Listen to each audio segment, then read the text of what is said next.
Hi hello வணக்கம் and welcome to ஒரு மாமி பாவம் சேனல். இன்றைக்கி நம்ம என்ன பார்க்க போகிறோம் அப்படின்னு சொல்லி பார்த்தீங்க அப்படின்னா வெரி சிம்பிள் அண்ட் டேஸ்டியாக வந்துட்டு மஷ்ரூம் பிரியாணி எப்படி ப்ரிப்பேர் பண்ணலாம் அப்படிங்கிறத இன்றைக்கி நம்ம இந்த வீடியோவில் பார்க்க போகிறோம்.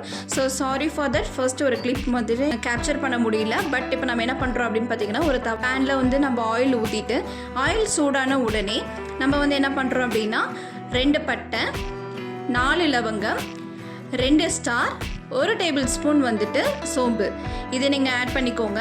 ஸோ ஆட் பண்ணி கொஞ்சம் வதக்கி விட்டுக்கலாம். இப்போ பார்த்தீங்க அப்படின்னா நம்ம வந்து இது ரொம்ப சிம்பிளாக இருக்கிற ரெசிபி. ஸோ வந்து பார்த்தீங்கன்னா காரத்துக்கு ஒரு 4 பச்சை மிளகாய் நம்ம ஆட் பண்ணிக்கிறோம். நார்மல் சைஸில் இருந்துச்சுன்னா 2 பெரிய வெங்காயம் எடுத்துக்கோங்க. ஒரு பெருசாக இருந்துச்சுன்னா ஒரு பெரிய வெங்காயம் நீல வாக்கில் கட் பண்ணிவிட்டு ஆட் பண்ணிக்கலாம். அதையும் லைட்டாக வதக்கி விட்டுக்கலாம். ஒரு நெல்லிக்காய் சைஸில் கொஞ்சம் பெருசாக நீங்கள் வந்துட்டு பூண்டு எடுத்துக்கோங்க. அது 2 எடுத்துக்கோங்க. ஸோ பூண்டோட பல்ப் வந்துட்டு தோலை நீக்காமையே நீங்கள் மிக்சியில் அரைச்சிக்கோங்க.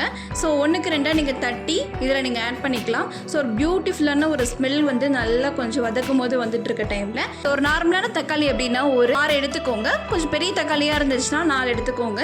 ஸோ அது எல்லாமே நீல வாக்கில் கட் பண்ணியிருக்கோம். கட் பண்ணி இப்போ நம்ம அதை ஆட் பண்ணிக்கலாம். இந்த தக்காளியை அந்த மிக்சரோட நல்லா மிக்ஸ் பண்ணி விடுற மாதிரி வதக்கி விட்டுக்கலாம். ஸோ தக்காளி சாறு வரணும். அதுக்கப்புறம் அதோட பச்சை ஸ்மெல் போகிற வரைக்கும் வதக்கி விட்டுக்கலாம். இங்கே பார்த்தீங்கன்னா நம்ம அரிசி அளந்து எடுத்து வச்சுருக்கோம். ஸோ கரெக்டாக நம்ம ஒரு 2 கிளாஸ் அரிசி எடுத்துக்கிறோம் அப்படின்னா அதை அளந்து வச்சுக்கலாம். மஷ்ரூமை க்ளீன் பண்ணி வச்சாச்சு. ஸோ சுடு தண்ணியெலாம் போட்டு மேலே இருக்கிற ஸ்கின்ஸ் எல்லாமே க்ளீன் பண்ணி வச்சிட்டோம். ஸோ நம்மளுக்கு காரத்துக்கு தகுந்த மாதிரி இப்போ நீங்கள் வந்து ஒரு 2 கிளாஸ் நீங்கள் அரிசிக்கு இந்த அளவுக்கு கரெக்டாக இருக்கும். உங்களுக்கு கொஞ்சம் காரம் வந்து கூடுதலாக வேணும் அப்படிங்கிற பட்சத்தில் நீங்கள் சில்லி பவுடராக இருக்கட்டும் இல்லை பச்சை மிளகாய் அந்த மாதிரி நீங்கள் ஆட் பண்ணிக்கலாம். மஞ்சள் ஆட் பண்ணியிருக்கோம். 1 டீஸ்பூன் நீங்கள் வந்துட்டு மஞ்சள் நீங்கள் ஆட் பண்ணிக்கலாம். மிக்ஸ் பண்ணிவிட்டு மூடி வச்சுட்டு ஒரு 5 மினிட்ஸ் கழிச்சு எடுத்திங்கன்னா அதோட சாறு எல்லாமே மிக்ஸ் ஆகி அதோட பச்சை ஸ்மெல் எல்லாமே நல்லா போயிருக்கும். ஸோ இது நல்லா கொஞ்சம் வதக்கி விட்டுக்கோங்க. இப்போ பார்த்தீங்கன்னா நம்ம க்ளீன் பண்ணி வச்சுருக்க மஷ்ரூம் இருக்கு இல்லையா, அந்த மஷ்ரூமை அந்த மிக்ஸரில் நம்ம ஆட் பண்ணிக்கலாம். ஸோ அதில் நல்லா வந்து மிக்ஸ் பண்ணி விட்டுட்டு திருப்பியும் ஒரு 10 நிமிஷம் அப்படிங்கிற மாதிரி கொஞ்சம் மூடி வச்சுட்டு நீங்கள் எடுத்திங்கன்னா நல்லா வந்து அதோட சாறு வந்து நல்லா அப்சர்வ் பண்ணியிருக்கும். மஷ்ரூம் 2 கப் அரிசி எடுத்திருக்கோம். ஸோ 2 கப் அரிசி அப்படின்னா 4 கப் தண்ணி ஊற்றணும் இல்லையா. ஸோ இந்த இதிலே பார்த்தீங்கன்னா உங்களுக்கு எந்த எக்ஸ்ட்ரா தண்ணியும் ஊற்றலை. நம்ம தக்காளி இருக்க சாரே பார்த்தீங்கன்னா ஒரு 1 கப் இருக்கும். ஸோ அப்போ நம்ம என்ன பண்ணுறோம் அப்படின்னா 3 கப் மட்டும் தண்ணி ஆட் பண்ணிக்கிற மாதிரி இருக்கும்.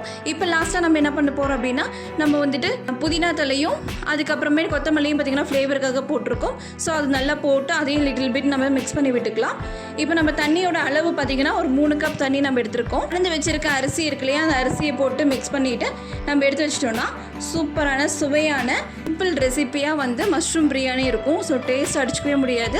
இந்த அளவில் நீங்கள் கரெக்டாக செஞ்சு பாருங்கள், சூப்பராக இருக்கும். காரம் மட்டும் கொஞ்சம் கூடுதலாக போடுறீங்க அப்படின்னா நீங்கள் போட்டுக்கலாம். ஸோ உப்பு வந்து வதக்கும் போது நம்ம தேவையான அளவு உப்பு போட்டுக்கலாம்.